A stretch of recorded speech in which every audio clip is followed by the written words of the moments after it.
साथियों नमोदय।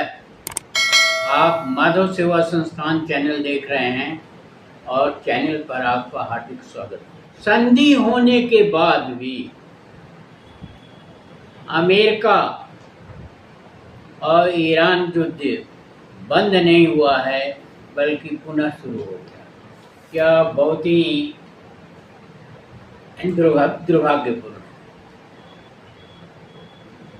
संधि भी अमेरिका की तरफ से ही हुआ था और संधि का प्रस्ताव भी अमेरिका की तरफ से आया था।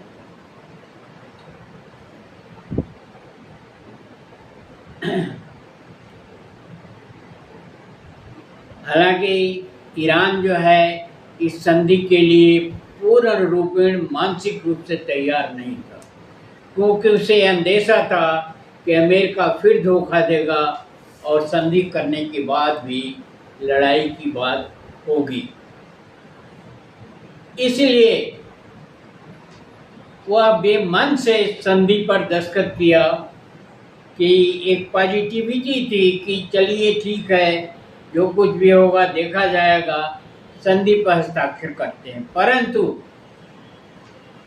ईरानी अधिकारियों ने और राजनीतिज्ञों ने न तो अमेरिकी प्रतिनिधिमंडल से कोई हाथ मिलाया, फोटो खिंचवाया या कोई प्रेस कॉन्फ्रेंस की, क्योंकि उन्हें पूर्ण अंदेशा था कि अमेरिका अपनी बात से पलटने में माहिर है और पलट जाएगा। हुआ भी यही। 17 जुलाई को सुबह अमेरिका ने ईरान के चाबहार बंदरगाह पर भीषण बमबारी करी, भीषण हमला किया, जिसके कारण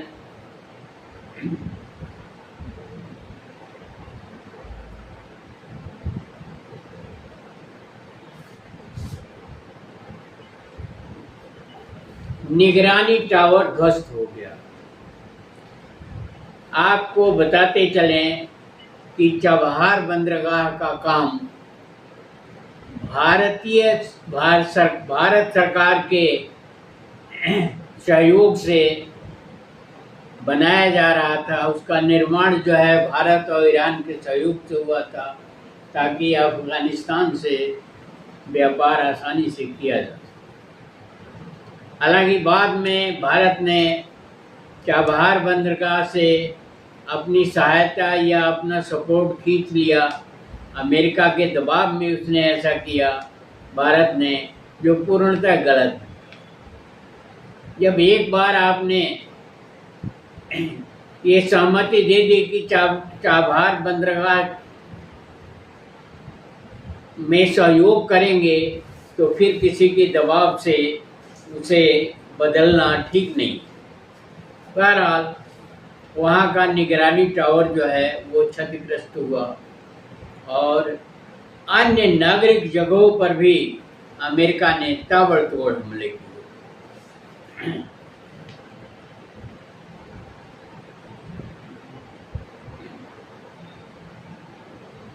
अमेरिकी हमले में कम से कम 8 लोगों की मौत हो गई।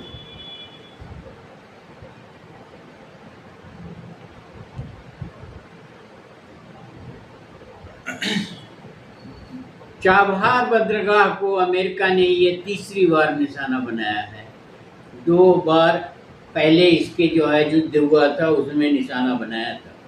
अमेरिकी राष्ट्रपति डोनाल्ड ट्रंप ने ईरान के बुनियादी ढांचों पर बड़े पैमाने में हमला किया और हमलों की उसने चेतावनी भी दी, जिसके प्रोटेस्ट में या जिसके विरोध में ईरान ने कतर, कुवैत, बहरीन, सीरिया, इन अन्य जगहों पर हमला किया। यहाँ पर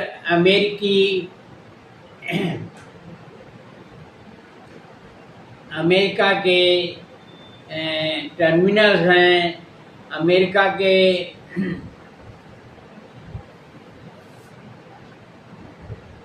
मिलिट्री अड्डे हैं, जहाँ पर उसकी जहाज़ें खड़ी रहती हैं और ये पहले से ही हैं, और ये इस उद्देश्य से रखे गए हैं कि अगर लड़ाई हुई तो यहाँ से हम अपनी जहाज़ों का संचालन करेंगे। जिसे इसलिए ईरान ने इन जगहों पर भारी हमले किए और कुवैत के खारे पानी और मीठे पानी बनाने वाले संयंत्र पर भी हमला किया है, जिससे कुवैत में पीने के पानी का संकट खड़ा हो गया। इसी तरह उसने कतर में हमले किए हैं। दोहा में धमाकों की आवाज़ आई और तमाम जो है हमले हुए हैं। कतर के अलावा बहरीन में भी हमले हुए हैं। लबोलुआब ये है कि अमेरिकी और ईरान की लड़ाई अभी भी जारी है और भीषण युद्ध की आशंका है। होर्मुज को लेकर के ये हमले जारी हो रहे हैं। होर्मुज तो एक बहाना है लड़ाई करने का। अमेरिका जो है अपने वादे से बार बार मुकर रहा है और लड़ाई कर रहा है। यह दुखदाई है और बहुत ही खेदजनक है। इस प्रकार अमेरिका और ईरान की लड़ाई से पूरा विश्व हतप्रभ है और पूरे विश्व में ऊर्जा का संकट खड़ा हो गया। धीरे धीरे उसका असर होगा और ऊर्जा का संकट इस तरह से खराब हो जाएगा कि ऊर्जा मिलेगी नहीं और सारे देश परेशान हो जाएंगे। और सारे देश इस लड़ाई का विरोध कर रहे हैं। इस लड़ाई के लिए उन्होंने एक असहमति जारी करी है। तो इस प्रकार जो है लड़ाई जो हो रही है अनियोजित तरीके से, कि संधि भी हो रही है, लड़ाई भी हो रही है और इस तरह के अनएक्सपेक्टेड वातावरण से लोगों में भारी निराशा, चाहे वो ईरान के लोग हों, चाहे बहरीन और इसके लोग हों, चाहे कहीं के भी लोग हों, हर जगह यही स्थिति है। और इस स्थिति के कारण पूरी दुनिया में हाहाकार मचा हुआ है। लोग बात सोचते हैं कल को तेल मिलेगा कि नहीं मिलेगा, लोग सोचते हैं कल को गैस मिलेगी कि नहीं मिलेगी। तो एक अफरा तफरी मचा हुआ है और पूरी दुनिया में भीषण अफरा तफरी है। और इस अफरा तफरी के लिए ईरान नहीं, अमेरिका जिम्मेदार है। अमेरिका करोड़ों रुपए से जिम्मेदार है, क्योंकि अमेरिका बहुत दुष्ट राष्ट्र है और अमेरिका की बातों का कोई विश्वास नहीं किया जा सकता है, उसके कथन का कोई विश्वास नहीं किया जा सकता है। और अमेरिका एक गलत रास्ते पर जाकर के युद्ध को संचालन कर रहा है। अगर शांतिपूर्वक वार्ता होती तो ये मामला सलट सकता था, ऐसा कुछ भी नहीं। लेकिन अमेरिका उतावलेपन में है। अमेरिका सोचता है मेरी बात कैसे टल गई, ऐसा नहीं होता है। ईरान भी अपनी जिद पर अड़ा हुआ है और ईरान भी इस धोखेबाजी वाले वातावरण से जिद पर आ गया है और अपनी अस्मिता की लड़ाई लड़ रहा है, अपने वजूद की लड़ाई लड़ रहा है। और ईरान अमेरिकी युद्ध पर भारी पड़ रहा है और इस प्रकार इस युद्ध से पूरा विश्व जो है हतप्रभ है और पूरा विश्व इस युद्ध का अंदर ही अंदर विरोध कर रहा है। क्योंकि अमेरिका काफ़ी सशक्त राष्ट्र है और ईरान बहुत छोटा राष्ट्र है, फिर भी ईरान अमेरिका पर भारी पड़ रहा है, क्योंकि दोनों की नीयत में अंतर है। अमेरिका की नीयत बिल्कुल ही खराब है, जबकि ईरान अपनी रक्षा कर रहा है या अपने वजूद की लड़ाई लड़ रहा है।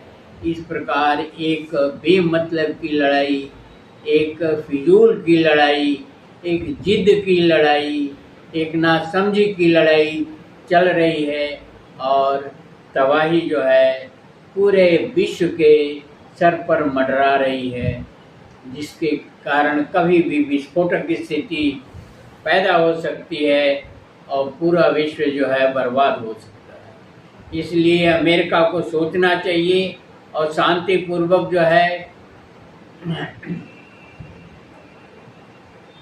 समस्या का समाधान करना चाहिए। हालांकि